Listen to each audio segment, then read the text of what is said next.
Mumbai local ट्रेनला मुंबईचं हृदय म्हणतात. लोकल ट्रेन बंद पडली तर मुंबईच थांबते, अशी ही मुंबईचा जीव असणारी लोकल ट्रेन सध्या वेगळ्याच कारणामुळे चर्चेत आहे.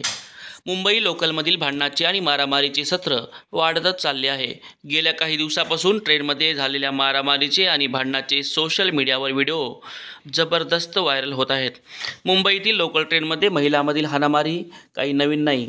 जागेच्या वादातून महिला एकमेकाच्या उरावर बसल्याचे तुम्ही अनेक व्हिडिओमध्ये पाहिले आहेत. दररोज लाखो लोक रेल्वे प्रवास करतात, ज्यात विविध ठिकाणाहून आलेले प्रवासी असतात. दगदगीच्या जीवनात रेल्वे प्रवास एक प्राधान्य ठरतो. यामध्ये अनेक वेळा काहीतरी वेगळं आणि काही नवीन पाहायला मिळतं. रेल्वेमधील भांडणं काही साधी नसतात.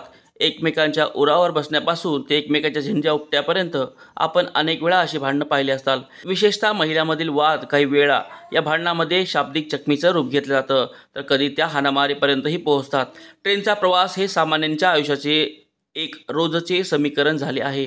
रोज लाखोंच्या संख्येने लोक ट्रेननं प्रवास करत असतात. या वेगवेगळ्या ठिकाणाहून आलेले लोक ट्रेनच्या प्रवासाला जास्त प्राधान्य देत असतात. या व्हिडिओमध्ये तुम्ही पाहू शकता की लोकलमधील महिलाच्या डब्यात काही महिलांचा वाद सुरू असलेला दिसत आहे.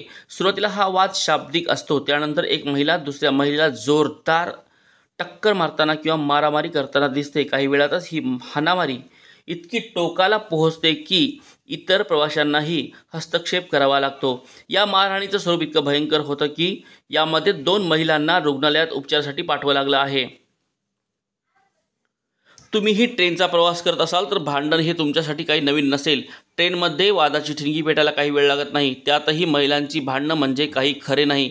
अशीच भांडणं डोंबिवली रेल्वे स्टेशनवर झाली, ज्यामध्ये 2 महिलांमध्ये जोरदार हाणामारी झाली. हा व्हिडिओ पाहून तुम्हालाही धक्का बसेल. अशा प्रकारच्या घटनांमुळे प्रवासाची हवा बदलून जाते. अशा भांडणामुळे इतर प्रवाशांनाही त्रास होतो. त्यामुळे रेल्वे प्रशासनाने अशा घटनांवर अधिक लक्ष देण्याची गरज आहे. तुम्हाला घडलेल्या प्रकारावर काय वाटतं ते कमेंट करून सांगा आणि गुरुकृपा मराठीच्या यूट्यूब चॅनलला सबस्क्राईब करायला विसरू नका. धन्यवाद.